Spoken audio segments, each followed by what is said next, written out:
The pregnancy test was positive. Amy Winehouse, age 24, sat on her bathroom floor, holding proof that her deepest dream had come true. "Hello, little one," she whispered to her belly. "I promise, I'll be better for you." What happened over the next 8 weeks would transform Amy from a self-destructive star into a fierce protector, fighting battles nobody knew about to save the life growing inside her. It was March 15th, 2008. Amy had been secretly trying to get pregnant for months, believing a baby would give her the strength to get clean, the reason to live that fame couldn't provide. When those 2 pink lines appeared, she didn't call Blake first. She called her grandmother's number, forgetting for a moment that Cynthia had been gone for 2 years. The disconnected tone brought tears, but also determination. "I'll tell you when I see you, Nan," she said to the empty room. "I'm going to be a mum, for the first time in years."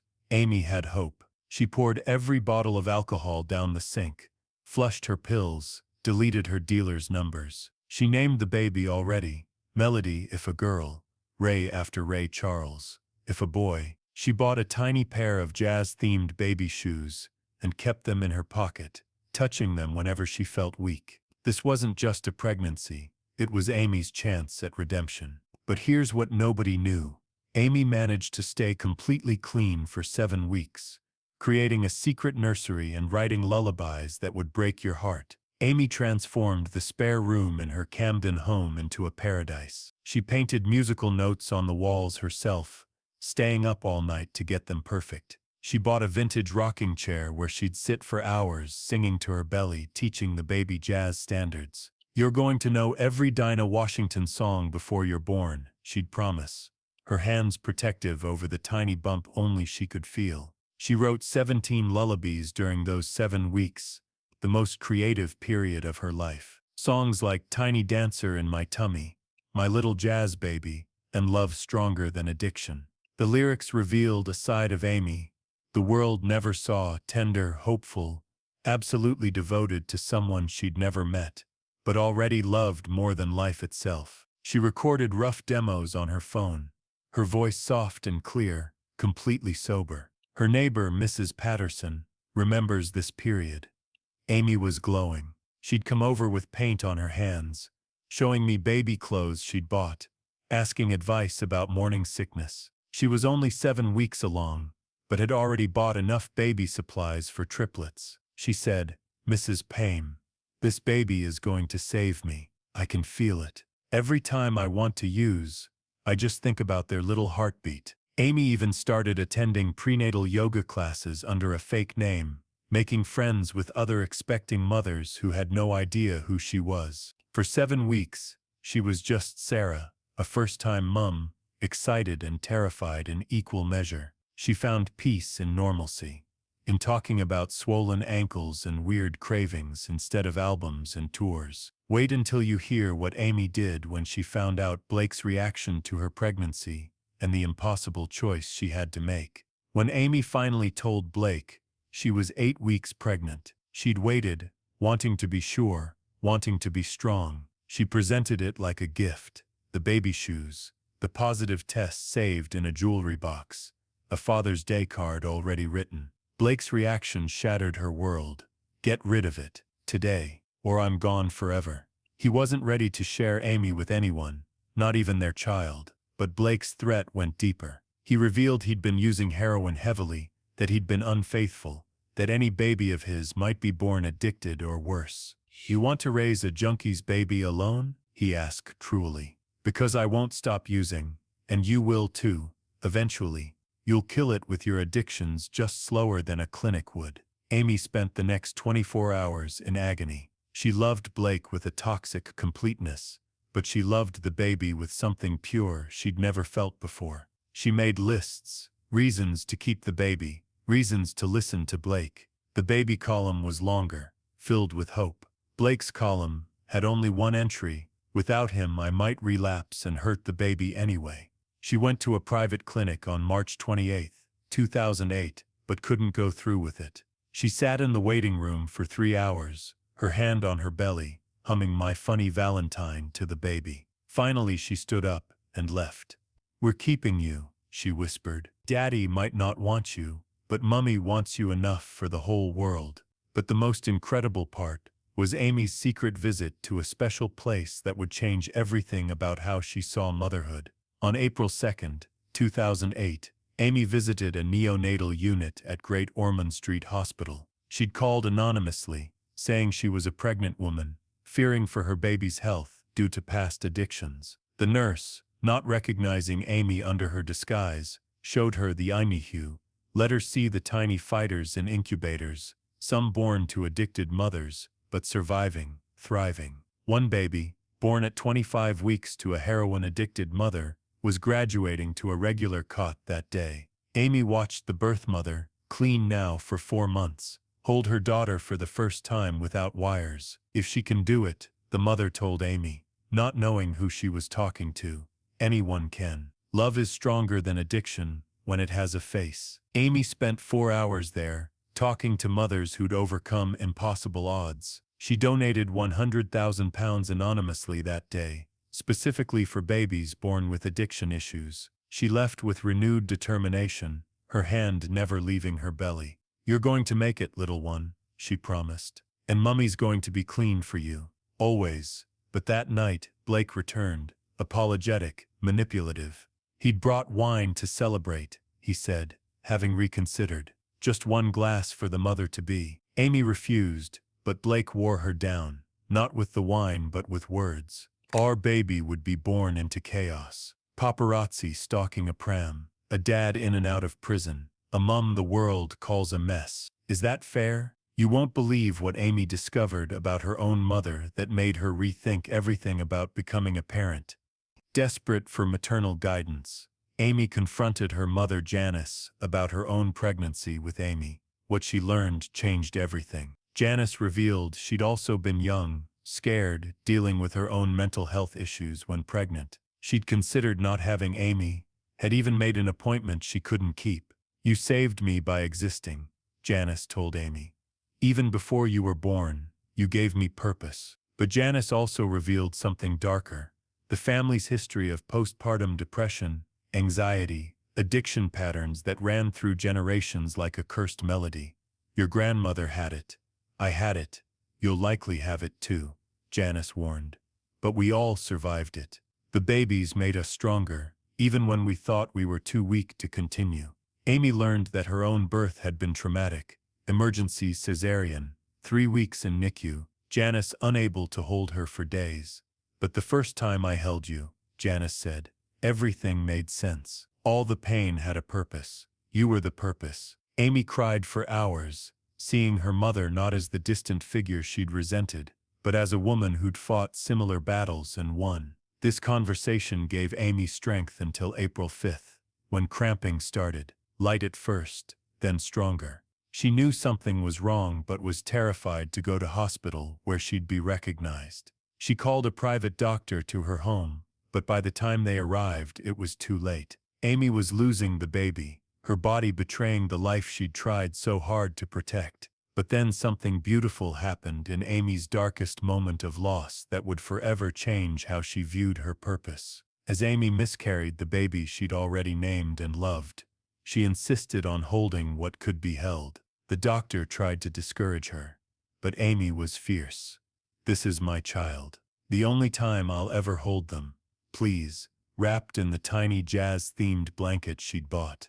Amy held her lost dream for 2 hours, singing every lullaby she'd written, apologizing for not being strong enough. You were real, she whispered. You were wanted. You were loved. You were going to be everything I couldn't be. She asked the doctor to confirm the gender. A girl, Melody, as she'd suspected. Amy cut a lock of her own hair to keep with the baby, and asked that Melody be cremated with the baby shoes she'd carried for 8 weeks. That night, alone and devastated, Amy didn't reach for drugs or alcohol. Instead, she reached for her guitar and wrote, "Love is a losing game." Not about Blake as everyone assumed, but about Melody.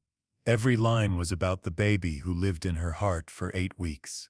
For you, I was a flame. Love is a losing game. 5-story fire as you came. Love is a losing game. Amy had the ashes made into a small diamond, which she wore on a chain hidden under her clothes for the rest of her life. When found after her death, the chain had a note attached. Melody Winehouse, March-April 2008. Mummy's Angel, waiting for me. The secret memorial service Amy held changed the trajectory of her final years in ways nobody understood until now.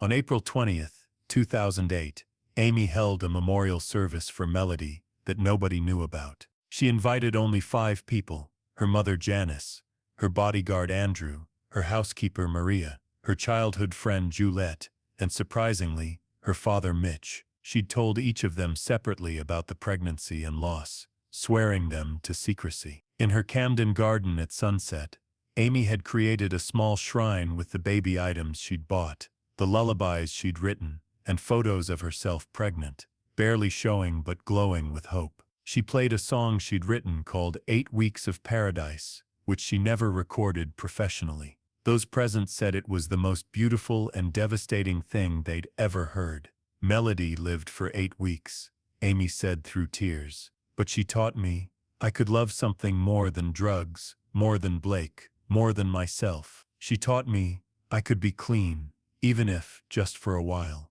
She made me a mother, even if the world never knew, and mothers protect their children, even the ones who only live in their hearts. Amy then announced she was establishing a secret fund for women who'd lost babies to miscarriage, especially those dealing with addiction. She would donate monthly, anonymously, ensuring no woman went through what she did alone. The fund, discovered after Amy's death, had helped over 200 women by 2011. What Amy did every April 5th, the anniversary of her loss, reveals the depth of love she carried until her final day. Every April 5th, from 2009 to 2011, Amy would disappear. Her team thought she was on benders, but she was actually visiting children's hospitals, NICUs, and pregnancy loss support groups. Always in disguise, always anonymous. She'd hold babies whose mothers were too sick, sing to children who couldn't sleep, sit with women who'd lost what she'd lost. On April 5th, 2011, less than 4 months before her death, Amy visited a support group for mothers who'd lost babies. She shared her story, still anonymously, telling the group, "My daughter lived for 8 weeks, but she changed me forever. She made me a mother, and once you're a mother, you're always a mother, even if your arms are empty." A woman in the group, Sarah Jenkins, later realized who Amy was. "She held my hand while I cried about my stillborn son. She said, 'They're playing together somewhere, your boy and my girl, waiting for us.' She gave me a silver charm, a tiny musical note, and said, 'For your son from Melody's mom.' I wear it every day." After Amy's death, her family found a box marked for Melody in her closet. Inside were hundreds of letters Amy had written to her unborn daughter over 3 years.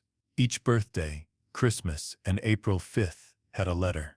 The final one, dated July 20th, 2011, 3 days before Amy's death, read, "My darling Melody, Mummy's coming to see you soon. I've tried to live without you, but the hole you left is shaped exactly like you, and nothing else fits. I've sung your lullabies to other babies, hoping it would ease the pain, but they just made me miss you more. I hope wherever you are, you can hear music. I hope you know you were wanted, you were loved, you were the 8 weeks when Mummy was who she always wanted to be. I'm tired now, baby girl, tired of pretending I'm okay without you. Blake never wanted you, but I wanted you enough for the universe. The doctors said you weren't viable, but you were viable to me. You were real, you were mine. And soon I'll hold you again, and this time, nobody can take you from me. Wait for Mummy, my little Melody. We'll sing together soon. All my love forever and 8 weeks more. Mummy at Amy's funeral." Mitch Winehouse broke protocol and mentioned Melody publicly for the first time. Amy was a mother for 8 weeks. "It was the happiest I ever saw her. She loved that baby with a fierceness that should have saved them both. Today we bury a mother reuniting with her child." Blake Fielder Civil, when told about the memorial, broke down completely. "I killed both of them. The baby with my cruelty, Amy with my absence when she needed me most. She was going to be an incredible mother. I stole that from her, from Melody, from the world. The lullabies Amy wrote for Melody were posthumously recorded by various artists, with proceeds going to miscarriage support. Tony Bennett recorded Tiny Dancer in My Tummy, crying throughout the session. Amy's voice was always full of pain, he said, but I never knew it was the pain of a mother who lost her child. Today, April 5th, is quietly recognized in certain circles as Melody Day, a day to remember babies lost too soon, and the mothers who carry them forever in their hearts. Amy's anonymous donations created support groups that still operate, helping women navigate loss while battling addiction. Dr. Sarah Mills, who treated Amy after the miscarriage, reveals, Amy asked me if pain this profound ever goes away. I told her honestly, no, but it transforms. She said, then I'll transform it into music. Every song she wrote after April 2008 had pieces of melody hidden in it. Listen to Back to Black after knowing this, and you'll hear a mother's lament, not just a lover's. Amy's childhood friend Juliet keeps one of the only photos of Amy pregnant, 8 weeks along, hand on her tiny bump, smiling with pure joy. This was Amy at her absolute best, Juliet says. She was sober, hopeful, purposeful. For 8 weeks, Melody gave Amy what fame, fortune, and even love couldn't, a reason to fight for tomorrow. In the end, Amy Winehouse wasn't just a troubled singer who died too young. She was a mother who carried her daughter in her heart for 3 years and 4 months after carrying her in her body for 8 precious weeks. Maybe, just maybe, on July 23, 2011, Amy finally got to hold Melody again. This time forever. The tiny jazz-themed baby shoes Amy bought were buried with her, along with the diamond made from Melody's ashes. Mother and daughter, together at last, their melody complete.